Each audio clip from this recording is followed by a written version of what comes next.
So Kuya Ed, ano naman ang naisip mo? Bakit pumasok ka sa pagtatalong? Yun. Hindi, yung sa akin nung una, kung ko lang to, libangan. Oh, libangan.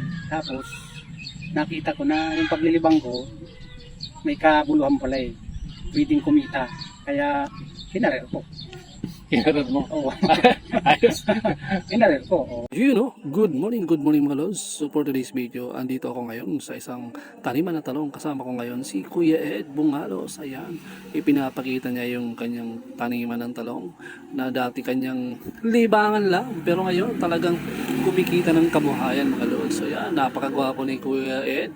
Pinapakita niya dito kay wife kung gaano karami at talagang mabunga na yung kanyang mga talungan dito sa kanyang bakura. So tinanong natin si Kuya dito kung kailan siya nag-umpisa sa pagtatalong. Sa Tinanong ko ni October 28. October 28, 2020 last year. Last year. Ibig sabihin mga lods, 8 months na siyang nagtatalong dito sa kanyang bakuran na sinimulan niya bilang libangan lang. So balit talagang sa swerte naman, eto, kumikita ang kabuhayan. Good. Good morning. Once again, this is Rika. Ang sa inyong partanom. Kaiba ang tunay na partanom, si Manoy Edwin Bungalos. Yan. Kan, Rosario, Pili Camarines. So ngayong araw na to mga boss, mga lodi, nakiusap ko kay Manoy Ed na makabisita dito sa kanyang taniman. Dito sa kanyang talungan. Ayun. So, blessing in disguise lang na timingin namin. Na dumaan kami dyan sa may highway, sa daan nila. Nakita ko siya. Kaya lumapit kami sa kanya. And before that, sa lahat ng aking taga-subaybay sa YouTube at sa Facebook, ayun, please don't forget to like and share ang ating video para sa mga updated na mga katulad nitong topic about sa pagtatanim. Ayun, and ito na nga, kausapin natin si Manoy Ed about sa kanyang farming system about sa talong. Ayun. Tanungin natin ulit si Manoy Ed kung kailan siya nag-umpisa sa pagtatalong. Manoy Ed, so pwede mo ba kaming bigyan ng background tungkol dito sa iyong talungan? Inumpihan ko ito pagtanim October 27. October 27, 2024. 23. 23, I mean, sorry. 23 and 8 months na. Ano po? So ayun, from October till now, kumusta po yung yung ating harvest dito sa ating talong? Yan. Sa ngayon, okay naman. Naka-recover mula nung tag-init ng El Nino. Ayun. So dumaan kasi tayo mga lodi sa sa El Nino this year 2024. So nag-start yung El Nino siguro March po. March. Oo. March. Yun, pumasok yung March. So talagang dry season na yun. And ngayon, maswerte pa rin tayo kasi although dumaan yung El Nino, nakasurvive daw yung kanyang talungan. So yun ang tatanungin natin kung anong mga techniques ang ginawa niya. Bakit nakasurvive yung kanyang talungan? Noon nagtiga muna ako sa tubig na wasa. Okay. Nagdilig, kaya lang nung nakarang isang buwan, halo ako sa bill ng nawasa. Last bayad sa tao. Ginawa ko, sumipot ka ako makabili ng water pump. Okay, nag-water pump ka. Water pump ako, kaya nakasurvive tong talungan ko. Yung mga kasama ko, mga kapit-kakong ko dito, namatay yung mga talong nila. Ako nakasurvive. Dito sa Del Rosario, ako lang. Ikaw lang nakasurvive. Ako lang ang nakasurvive. So, nag-invest ka sa water pump. Tapos gumamit ka muna ng nawasa. P1 na yun, P1. P1. So, para lang makasurvive yung kanyang talong, hindi mamatay. So, yun. Yun ang ginawa niya para mag-survive. So, Kuya Ed, ano naman ang naisip mo? Bakit pumasok ka sa pagtatalong? Yun. Hindi, yung sa akin, nung una, kung ko lang to, libangan. Oh, libangan. Tapos, nakita ko na yung paglilibang ko, may kabuluhan pala eh. Pwedeng kumita. Kaya, kinarer ko. Ano ba yung mga step by step mo na bago ka nagtanim ng yung mga preparation ba dito sa pagtatalong? Ano pa yung mga unang ginawa mo? Land preparation, So sa land preparation po, ano po yung ginawa mo? tractor, So nag-tractor ka. hand tractor. So hand tractor, magkano po yung bayad doon? 1.7 per hour. 1.7 per hour. So 1 hour. 1 hour din to, 1.7. Okay. 1.7. So yun ang initial preparation doon is yung sa pag-tractor 1.7. So, doon naman po sa seeds, ilan naman po ang ginamit niyo? Isang lata lang ang binili ko nito, kaya lang hindi naman naubos. Kasi yung isang lata, nga more or less is 8,000 na puno. Isang lata, 8,000 na puno, pero hindi naubos. Hindi naubos. Tapos ang nilagay niyo po dito, ilan? Mga 3,000 lang. 3,000. So, meron pang tira. From sowing po, paano niyo ginawa yung ano? Direkta na ba kayo sa lupa? O Seedling Seedling trade. trade. 1 month. so 1 month po yun. Nasa seedling Nasa trade. seedling trade. After 1 month, transplant. Okay. Ano pong ginamit yung growing medium? May organic sa ilalim. So, organic yung sa ilalim. Sa ilalim, tapos yung talong. Okay. So 1 month po yun sa seedling tray muna. Oo. Katapos transplant. So, After 5 after 5 days, nag-apply na ako ng fertilizer. pagka-transplant, after 5 days, fertilizer. Fertilizer. Ano pong fertilizer yun? Urea And complete. 14. Okay. Sabay na yun. After 5 days, sabay na po yun. Halo yun. Halo. Anong tawag po doon? Side trace. Side trace. Tinunaw ko yun. Tunaw. Tinunaw ko yun. Bawat puno, Dinidiligan. dinidiligan ko. Isang lata lang sa Ang tawag doon po, side trace. Oh. Okay. After 5 days po yun. After 10 days, After 10 days. Side trace ulit. side trace ulit. After 1 5 month days, after 5 days po na transplant, side trace, urea incomplete, tapos another 10 days, Every 10 days na. every 10 days na. Ano na pong nilagay mo? Yun pa rin. Same pa rin. Every 10 days na po yun. 1 month yun. Okay. Every 10 days, hanggang maubos yung 1 month, paulit-ulit. Ulit-ulit. Ayun. So, malinaw, mga lodi.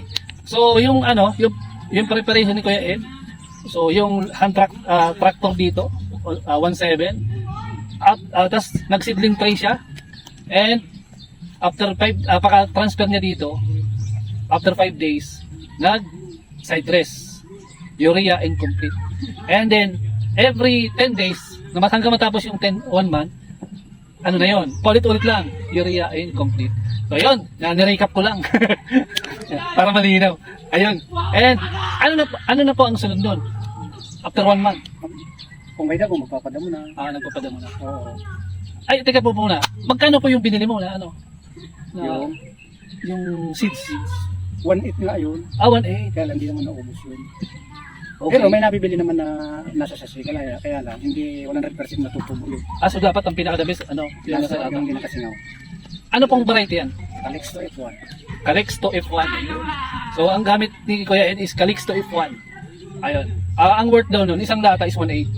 Pero hindi na ubos. Sa labor, sa labor na. Basta tuloy, walang investment ko dito, nasa 20,000. Okay, 20,000. Kasama na yung labor. Labor, Labor.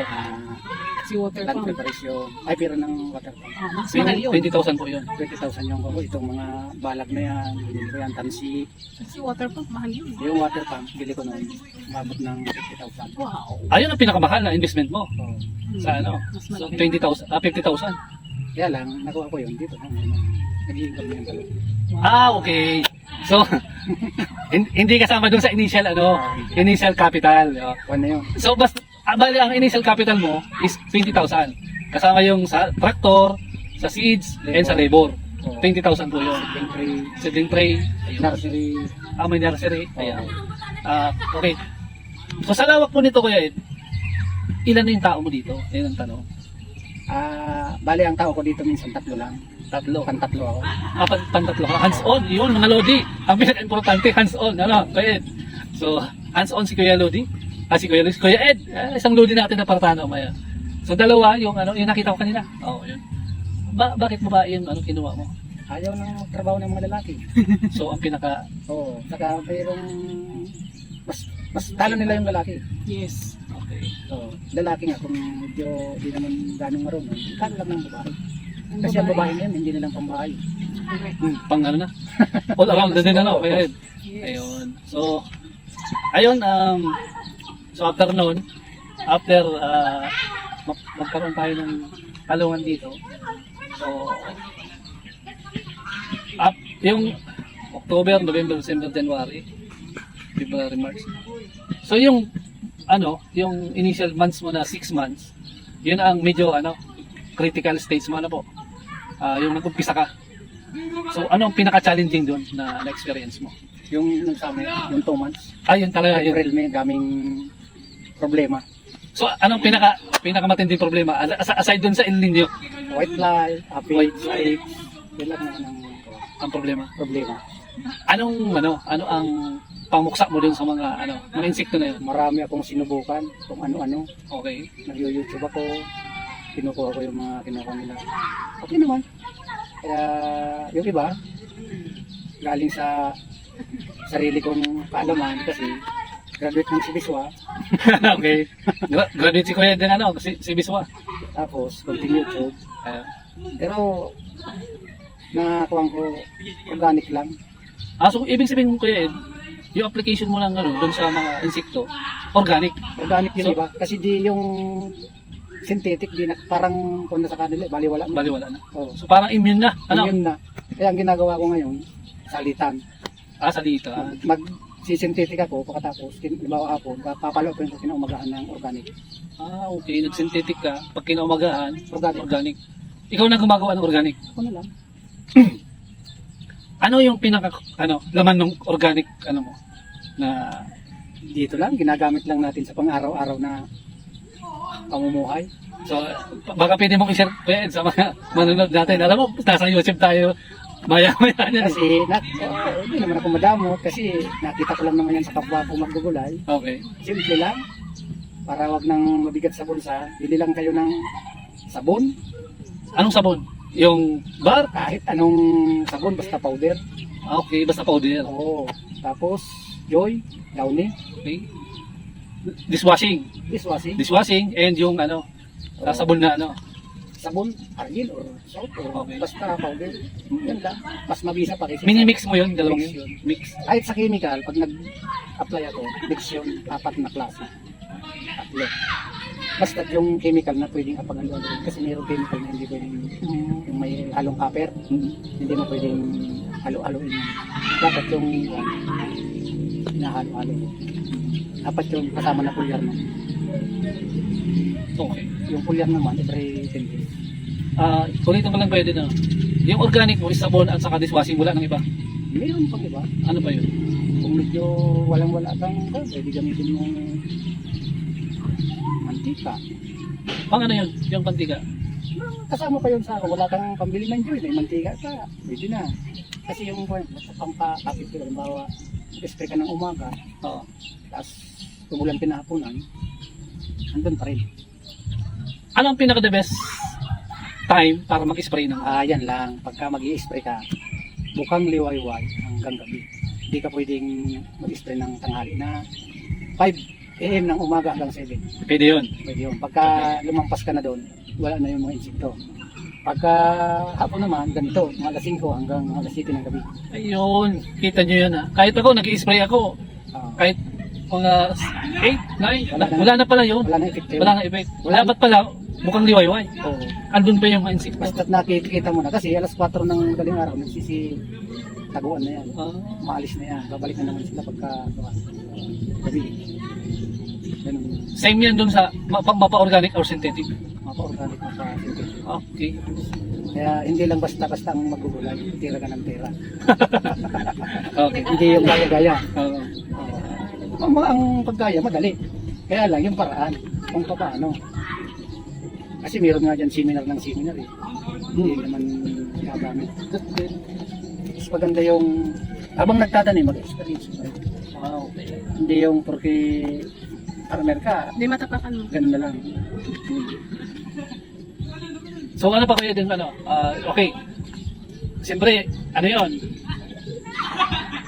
Organic and synthetic. So, pagdating na naman sa sa damo, ano ang pinaka-the best application mo? Ayan ka mo. Meron naman nabibiling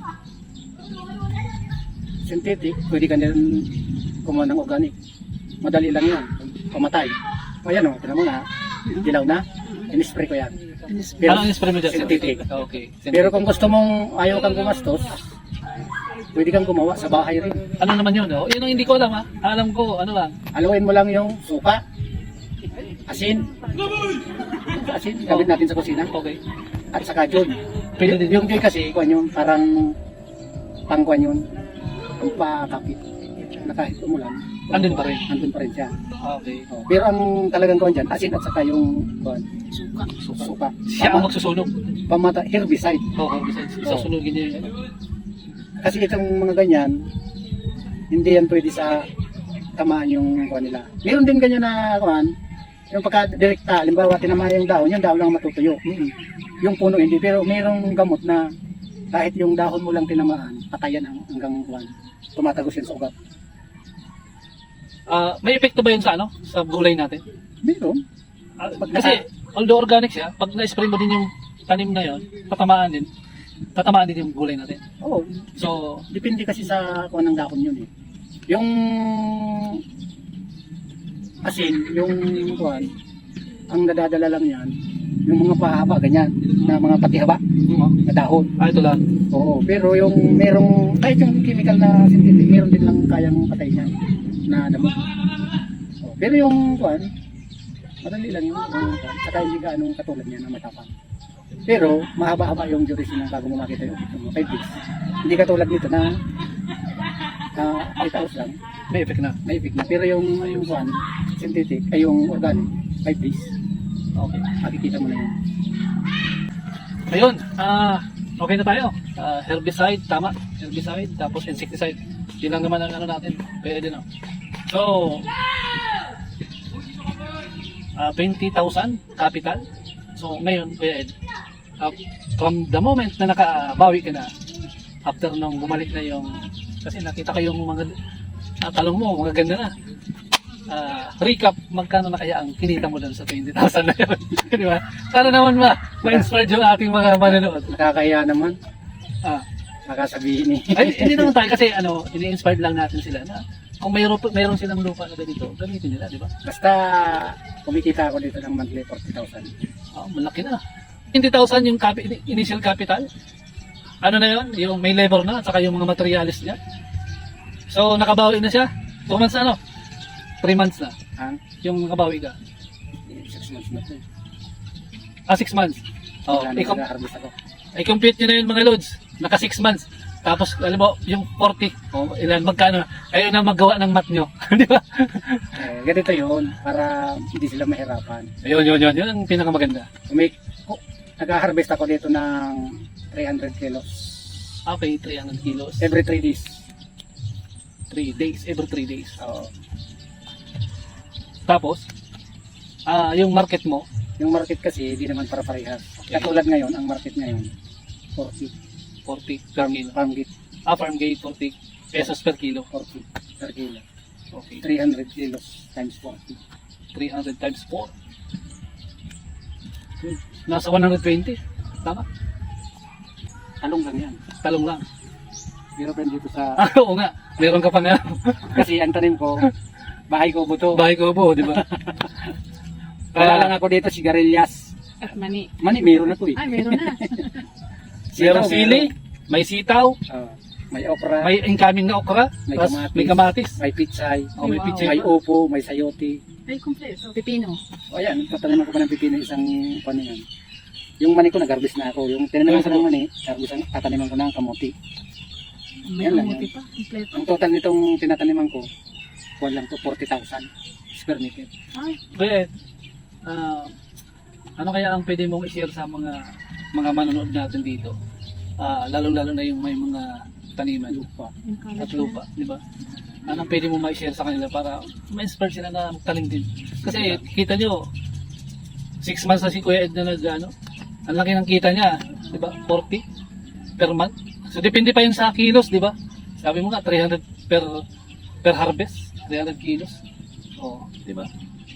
Kuya Ed, please inspired naman yung mga tagapanood natin. Yung may mga malawak na lupa dyan, animan nyo kasi naghihirap ang Pilipinas. Huwag na tayong dumagdag sa kuwan. Problema ng Pilipinas. Dapat tumulong tayo sa kuwan. Bansa natin para maraming taong nangangailangan ng kuwan, pagkain. Pasalamat tayo kasi nasa bukid tayo maraming makakain dito sa bukid. Pag masipag ka. Kahit nandito ka sa bukid, pagkatamad ka, parehas kayo magugutom nung nasa siyudad. Yun, di ba? Pagka masipag ka, kakain ka. Ako, 20 years akong tumira sa Manila. 20 years. So, kaso talagang babalik at babalik din sa pinagmulan. Wala na yung mga magulang namin. Unang nag-aalaga nito ang lupa namin. Kaya ito, pinagyaman ko. So, ibig sabihin ko yung lupa talaga sa inyo. So, ginagamit nyo na nun para maging productive ano po. Pa naman to, hati-hati naman kami magkakapatid. Kaya lang, yung mga iba kong kapatid, malalayo naman. Ako lang naman ang medyo kung dito sa lupa. Kaya ako muna ang nagtatanim. So, naka-intercropping pala kayo. Yan ang tawag doon. Ngayon mo lang, iniisip ko kanina mga lodi. Intercropping kasi may talong, tapos may nakabang na siyang sitaw, tapos, tawag yan, okra, tapos may sili andun. Yung siling pang inasal. Yun, tapos may pichay dito. Ayun, Yun, may pichay doon. kanya pala. Maliit pa. And may nakapalibot pang pinya. Pinya. Di ba? So, napakaganda ng ni Kuya Ed. Ayan, kung ano mo yung rambutan mamaya doon. Meron mo dyan. Ayun, dami bunga. Sa inyo pa rin po yan. Kita nyo, mga lodi ha. Hindi lang siya nakapokus sa mga vegetable farming. So, meron ding mga protein Naka-harvest ka na ng rambutan kuya? Naka-harvest ka na dyan? Noong isang taon. Ngayon, Rainy. paumpisa pa lang. Meron na namupula-pula dyan. Paumpisa na. Ikaw vlogger ka na din ha. Pumunta ka dito. Ang ingay mo. Ang mukhang kasi niya dapat, kahit konti ang lupa mo, taniman mo ng marami kung anong pwede. Hindi yung kahit anong pwede ba isipan mong tanim ka ng tanim. Sinasaalang-alang mo yung kuhan. Kasi katulad nito, sabi ng iba, ba't di ka nagtatanim ng kalabasa? Pwede ako magtanim. Bakit hindi? Kaya lang, hindi pwedeng itabihan dito sa talon. Kasi okay. Okay. Kasi Kasi attractive sa mga insekto yun. ang kalabasa. Kalabasa. Okay. Kung magtatanim ka ng kalabasa, magtanim ka na rin ng ampalaya. Bakit? Kung nila eh.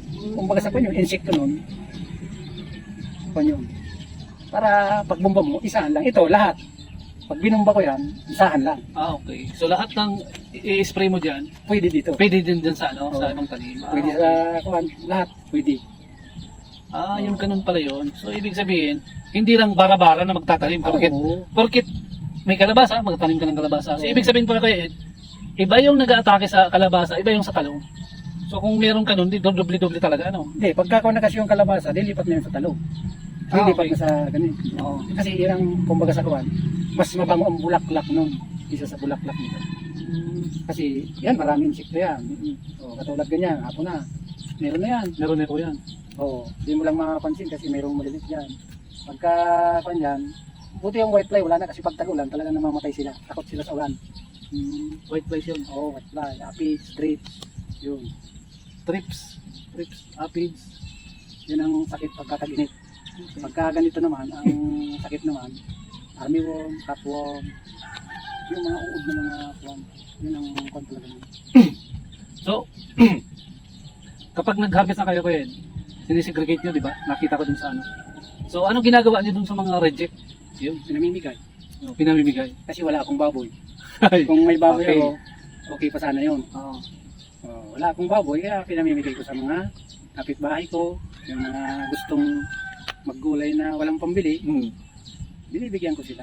Hindi ako madamo. Yun ang masarap. Sabi nga niyan, share the blessings. Oo. Di ba? Hindi lahat ng puros pera-pera, hindi ako ganun. Okay. So, ano pa? Okay na ba tayo?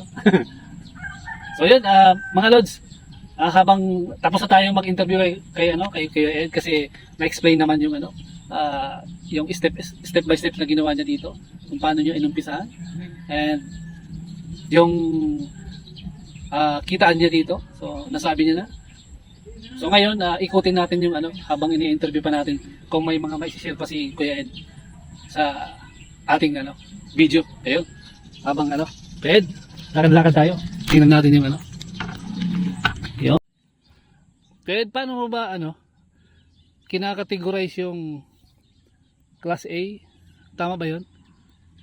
Class A, class B, saka reject. Paano ba yun? Pwede bang ipakita mo dito sa kahit hindi mo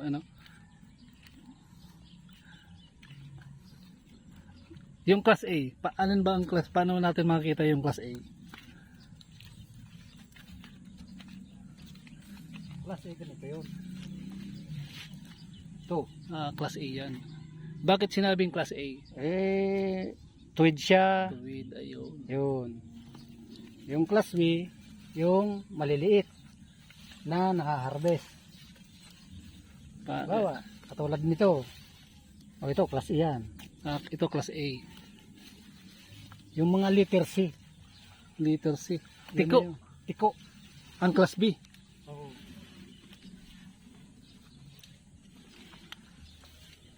Wala na kasi, na-pruning na eh. Ano po nila ba? Pero nung di pa na-pruning, ang ganito. Tatin. Yan ang Class B. Oh, Okay. class B. Tiko siya. Ituro mo lang kung paano mo siya na-identify na reject.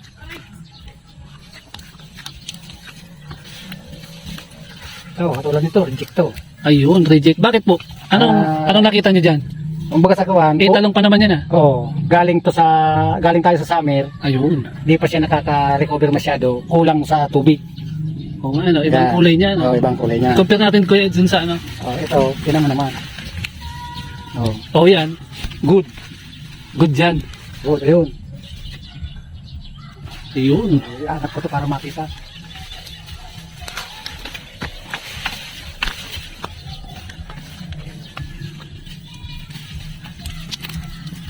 So yan ang good. Maganda yung kulay na po. Oh. So ibig sabihin, yung sabi mo nga dati sa akin, naka-absorb siya ng tubig. Ano po? So yung ibang kulay, yun ang Kaya kinakailangan reject. pag magtatalong ka, malinis, walang damo. Kasi yun ang umpisa ng pistik. Doon sila nagtatago. Dapat yung puno, ganyan, malinis. Malinis. So, wala silang kunin, mula sa baba, Mm. malinis. Walang dahon. Ay, walang mga damo-damo. Walang damo. Kaya tinan mo naman bunga niya. So, yun. Tik-tik sa bunga, pati sa kuwan, sa bulaklak. Oh. Oo nga, oh. Yun. So ano pa ba ang sakit Kuya Ed, ng mga ng talong na pwedeng ma-encounter? Ngayon, ang sakit ngayon, yan yung uod, Uod lang. worm, armyworm, yung mga, May armyworm din yan? mayroon, yung sa mais yan eh. Oo, sa mais yan eh. Oo. Talaga. Kuya Ed, kinukuha mo muna. Yun naman, yun naman. Yun yung mga ano lang. Kaya na yan. Kung kaya, hindi, huwag ka baga. Nangunguha yung coin ko.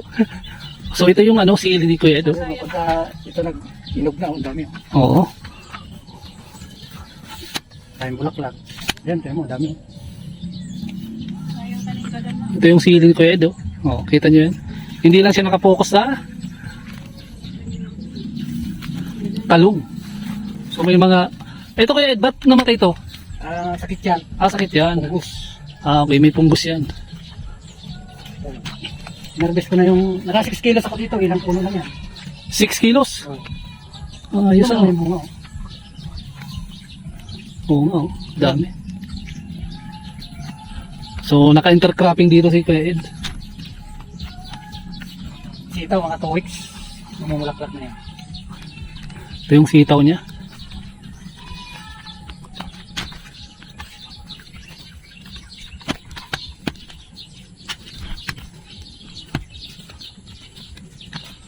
Ilang sukat nito Kuya Ed? Ano mo? Lahat, Oo. 40,000 square meter. Wala pang half hectare. 4,000. Yung half hectare, 5,000. Okay. 5,000 yung half hectare. Oo, 5,000. Ay, hindi. Tama, 5,000. 10,000 square meter ang 1 hectare. 1 hectare. Kuha na mo rambutan, no? So, yung palibot ni Kuya Ed, oh. Kapalibot ng rambutan. Pero may nagpupula-pula na. Oo nga, oh. Ayan, yung rambutan niya. Matapos ng mangga, ito na naman. Bumababa to habang nahinog yan, bumababa yan. Oo. Ayun, pinapronayan ko kanina, oh, para makita yung mga bunga. Ayaw nga pala, Kuya Ed, paano ba yung pruning na sinasabi? Pwedeng sample lang. Pagka yung kung mababa na yung mga dahon, ginakat na yan. Kahit may bunga. O kahit may bunga, ititira mo yung pataas. Ah, Unang-una, malinis yung bunga, hindi sumasayad sa lupa. Kasi pagka sumayad sa lupa, may damage na yun. hmm. Pagka yung mga kuhan, unang-una, malinis, pag nag-harvest, kita mo. Hmm. O, ito yung hus na binili ko nung alagang 50,000. 100 meters to. So, naggamit pa yung Kuya Ed? Ngayon? Ngayon, hindi na kasi tagulan na. Nung summer, Hmm. ito yung ginagamit ko.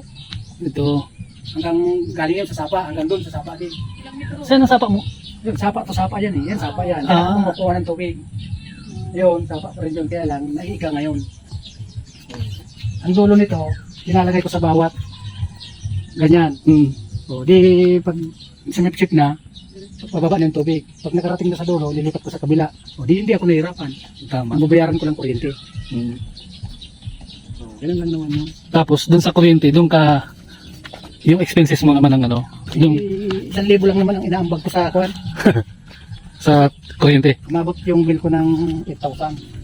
5,000. 5,000. Pero, tatlo naman kasi yung kondo. Tatlo yung, dalawa yung rep, isang freezer, 8 yung electric fan, No. dalawang kung kami gumagamit eh. Pero yung tinignan ko yung nakadagdag, 1,000 lang. 1,000 lang. Ah, okay. Kain-kaya. Minimal ano. Oh. Isa doon sa nagnawasa ako, yung monthly ko, 1,001, nagbabayad pa ako sa libur. Mahigit 2,000, hindi 3,000 sa loob ng isang buwan. Eh, talo ako. O, nagbili ako ng pump. Kaya lang, gumastos nga lang ako ng 50,000. So ito naman yung sinasabi mong ano ka, gumagamit ng nawasa Dati, dati. 50 meters din to. Hanggang din doon to. Hanggang doon, hanggang doon. Pagdating ko sa dulo, mayroon din akong 50 meters doon. Pag ganun din, salubungan sila. Hindi ko na nagagamit. Yan kaya ano, anong purpose niyan? Yung mga nakatayong ano. Ayun na yun, yung mga gumagano na sanga, kinakailangan talian ko para tumayo. Hindi naman lahat na tumatayo, kaya pinapaputol ko. Pinapapruning ko. Hindi, yung ano, yan kawayan. Yun, kung yan, may tie wire yan eh, Ah, may tie wire. na nakaganon. Para tinalian ko sila, para yung sanga niya gumanon. Ah, para Kasi tumaas. Pababa sila eh, kasi pag lalo pag may bunga na, limbawa sa isang sanga, mayroong 5, talagang babagsak yun. I see. Tinan mo yun, ang dami oh. Ayun oh. Isang Oo. sanga lang yun oh. Mabigat na yun, ano kaya? Bigat na yun. Tama, oh. Nasa ilalim. Kita natin. Yan, oh. Meron dyan pagkain ng karbis ako, 8 piraso, 5 sa isang puno. Pira po? 8, 5 sa isang puno. Ay, ang isang kilo, kwan lang naman yan, isang 12, 11 na piraso. Ibig sabihin, ang isang puno, sobra isang kilo. Ang bawat kwan yan, 72 na puno. Bawat kwan. So, kung pamipiliin ka kuya Ed, ibang pananim. Halimbawa, matapos na tong buhay ng ano, ng talong. Tataniman ko ito ng sweet corn. Ah, sweet corn na, mais naman. So, papalit, mag-iiba ka na. Hindi. Kasi kung baga sa kwan, yung lupa, kwan eh, ubos na yung nitrogen ng kwan, ng talong. Kinakailangan, taniman mo naman ng ibang kwan, Pananim. pananim para mabago naman sila. Parang tayo, pag laging adobo yung ulam natin, nakakasawa. Ah, okay. Pero kung paminsan-minsan nag-aadobo ka, minsan naman naggulay ka ng kamuting kahoy na may sili, Masiram. tapos magsinanglay ka, di ba?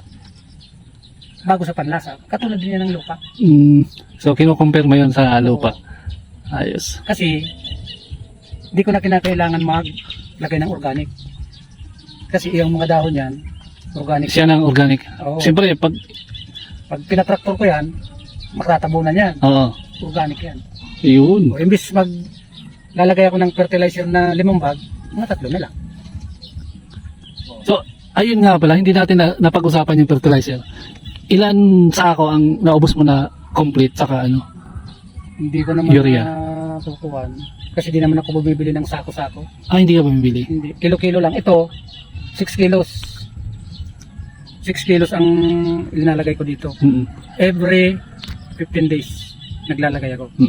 Oh, every 15 days, naglalagay ako ng fertilizer. Yan ang kanyan. Kaya tinan mo naman yung dahon niya, yung bulaklak niya. Ayan mo, ang bulaklak oh. Bilangin mo sa isang puno, may 20 yan. Mamortality na lang yung 10 dyan, may 10 pa. Kada puno. Ayos ano. Ayan mo, dahil bulaklak. Oo nga eh, dami.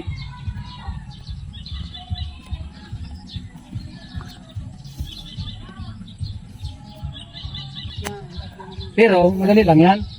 Hindi naman yan mabubunot ng bagyo eh. Pagka na-damage yan, ipopruning ko lang yan. O, mga 2 weeks, may dahon na naman yan. Hindi kagaya ng palay. Anong Oo. preparation mo, Kuya Ed, pag bago mo siya i-pruning? May preparation ka bang ginagawa dyan? Wala naman, bibili lang ako ng pruning sheet. Tapos, Ayun lang. ipapro mo na. Parang kinalbon mo na yan. Hindi, mag-uupan na ako ng tao. Oh, kaya, tapos kakalbuhin na yan. Hindi naman. Ay, hindi naman. Yung mga kinakailangan lang, yung meron lang naman kasing kinakailangan katin talaga dyan. Hindi naman lahat. Mm. Nakalimutan ko pala, ilang taon siya pwedeng pakinabangan yung ano? Depende sa pag-aalaga. Depende. Pero pinakamaiksing buhay niyan, 6 na buwan. Pag di ka marunong. Kapag ano. Pero pagka marunong ka, naalagaan mo, yun nga, kaya mga 1 taong kalahati. Kaya. Kaya. O, kasi ngayon, naka 8 months na ako eh. Mm. Wala naman dadaang tag-init na. Kasi tagulan na eh. O, magtatag-init, March ulit. Ang nalata ko, may nakita ko sa social media, gumagamit ng plastic mulching. Oo. So bakit hindi mo naisipan gumamit ng plastic mulching? Unang-una, magastos yun. Okay. Ikalawa, sa tamad na kuwan yun. Sa tamad yun. Sa tamad na Kasi ang purpose nun, hindi ka pagamas ng pagamas. okay. Oo. Sa mapira yun. Sa mapira. Oo, kasi yung isang rolyo nun, libo din yun eh. Oo. Ay sa lawak nito, ilang rolyo ang mauubos ko dito. Oo. Sabagay, pag nakatanim ka na, wala ka ng problema sa pangdamo. Mm. So, sige mo kung pag-gabi dito eh. Oo, basta't malaki na, papagabi, depende. Ayos. So kompleto na yun natin. Information about sa Basta't yung naggugulay, kinakailangan lang, araw-arawin mong bisitahin. Sabi nga ng iba yan, lagi kang naamoy ng tanim mo. Yun. Kasi merong maggugulay na hindi mo doon lang sa kanto, gumagalaw lang, ay okay po naman. So kailangan ikutin. Iniikot mo yan, tinitingnan mo, kinakausap mo anong sakit mo. Katulad ng ganyan. Bakit ka namamatay? Anong problema mo? Alamin mo kung anong pisting dumapo. Pagka may ganyan, pag galing ko dito sa kwan, gabi na, YouTube ako. Aral-aral. Pinag-aaralan ko. Nung kwan, pinag-aaralan ko kung paano magtanim ng kwan. Mm. Kasi balak ko sana dito, ipakwan, susunod. Kaya lang ako parang kwan eh. Walang problema sa tubig kasi may tubig na ako. Ang pakwan kasi, makitubig. Makitubig talaga. Kaya lang, mas inisip ko yung sweet corn kasi dati naman ako nagmamais. Nung minanaisan ko to, nakakakon lang ako dito eh. 4 na tinulada. Mm. Kumita lang ako ng 18,000 yung puhunan ko. Kumita lang ako ng mga 18 ganun. O 20. Hindi ka kontento? Kontento naman ako kasi ako naman ang taong di naman ako mapagkuhan eh. Kasi yun ang ibinigay ng Diyos eh. Bakit? Ko-question mo yung kuhan. Ay, ibig sabihin, parang yung expectation mo, hindi nag-meet doon sa Oo. sa kita ng Ang problema kasi, pagdating sa kuhan, buyer. buyer. Oo. Tumama ako sa tanim kong mais. Pagdating sa buyer, medyo maloko yung mga buyer. Uutangin pa ng 1 week, gano'n. Para bang nakakapanlo mo kasi ang problema dito sa atin, sa ibang bansa, ang mga farmer mayaman, mga milyonaryo. Pero dito sa Pilipinas, kung sino yung mga farmer, yun ang pulubi. Oh, Kasi, minsan, di tayo tinutulungan ng gobyerno. tama. O, dapat, tayo ang tulungan ng gobyerno kasi kung wala yung magsasaka, wala silang kakainin. O, kaya dapat tulungan nila. Ang nangyayari baliktad. Yung presyo ng fertilizer, titirahin nila ng pamamahalin. Mm. Oo. Siyempre, yung farmer walang magagawa. Kahit yan ng mahal, bibili at kailangan. Oo. Pero kung meron sanang subsidiya ng gobyerno, kahit 50 man lang, at least 1 eh. Saka dito sa atin, ang problema ng farmer, kulang tayo sa mga heavy equipment. Sa ibang bansa, kahit may 1 hektarya ka lang, may traktor. Pero dito sa atin, kinakailangan kong makisuyo sa mga kooperatiba. Puntahan mo naman ako. Yung pang ko, kailangan mong traktor kasi magtatanim ako. Sige, naka-schedule, pang-7 ka pa. Okay. Naka-schedule din pala. Oo. Diba, kung wala kang pera, Mm. diba? Dadaan-danan ka lang. Pero kung naalagaan ka ng gobyerno, pagpunta mo dun sa kinauukulan, sige, punta ka dun. Bayaran mo lang yung krudo. Paisnakin mo yung driver. Okay na. Kaya lang, ang nangyayari ngayon, talagang ganun eh. Nasa Pilipinas tayo. Wala tayong magagawa. Oo nga. Ayaw ko naman pumunta ng ibang bansa. May kapasidad naman. Kaya lang, paano na tong lupa namin Lupa. walang mag-aasikaso. Kaya yung mga kapatid ko na lang. Dito ikaw na lang sa lupa. Ako Ano? na lang dito, sabi ko sa mga kangko, Kulitis. ayun, kinakain niya. Ng Ilocano. Tayo, hindi naman tayo Ilocano. Ano tansya ito? Oo, alokbati, Yes, parehas ang ano. saluyot, Saluyot. At saka ng kulitis. Hmm. Kinakain. Ayun o. Ayun o. Mga mura pa. Ayun o. Sa tabi. Kain yung ano.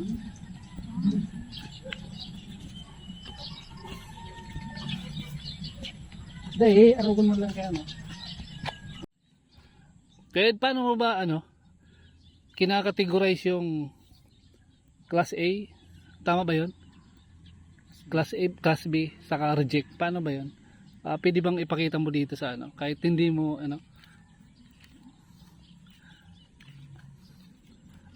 yung class A, alin ba ang class? Paano natin makikita yung class A? Class A ganito yun. Ito. Class A yan. Bakit sinabing class A? Tuwid siya. Tuwid, ayun. Yun. Yung class B, yung maliliit na nakaharvest. Bawa, katulad nito. O ito, class E yan. Ito class A. Yung mga letter C. Letter C. Yun Tiko. yun. Tiko. Ang class B. Oo.